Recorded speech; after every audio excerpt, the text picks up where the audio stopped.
राधे राधे भक्तों, किशोरी जी की कृपा हम सब पे बनी रहे। तो आप सबको उत्पन्ना एकादशी की बहुत बहुत शुभकामनाएं।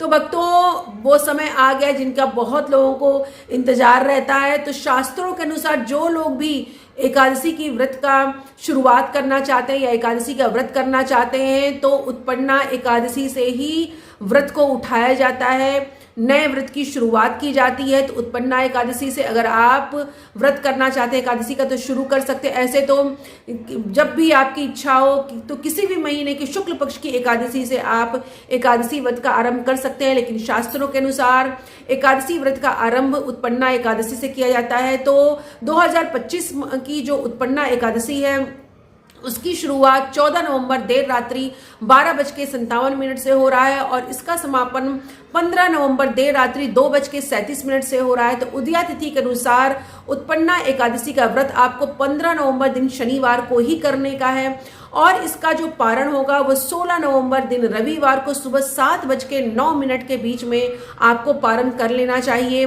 ये 3 दिवसीय व्रत होता है। तो जो 10वीं का तिथि का जो नियम है वो शुक्रवार से ही शुरू हो जाएंगे। शुक्रवार के दिन आपको लहसुन प्याज नहीं खाना चाहिए, पूर्ण रूप से ब्रह्मचर्य का पालन करना चाहिए, सिर्फ एक टाइम भोजन करना चाहिए और ब्रह्म मुहूर्त में उठ के आपको संकल्प करने का है भगवान के सामने कि हे प्रभु, मैं ये एकादशी का व्रत कर रहा हूँ।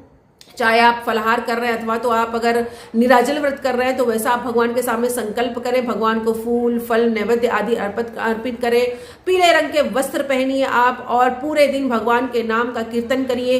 गोपाल सहस्त्रनाम, विष्णु सहस्त्रनाम, श्रीमद् भागवतम, गीता जी का पाठ आप कर सकते हैं। दूसरे दिन आपको पारण करना है और पारण के दिन भी आपको सिर्फ एक टाइम ही भोजन करना है, क्योंकि 3 दिन का व्रत होता है।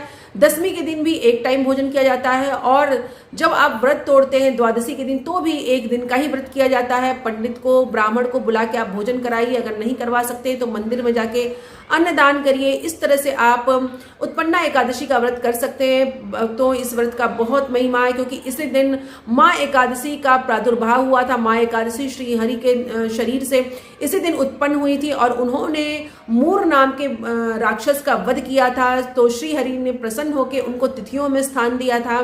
हर महीने की 2 एकादशी, कृष्ण पक्ष और शुक्ल पक्ष की एकादशी पड़ती है। तो आप एकादशी का व्रत जरूर करिए, श्री हरि की कृपा प्राप्त करिए।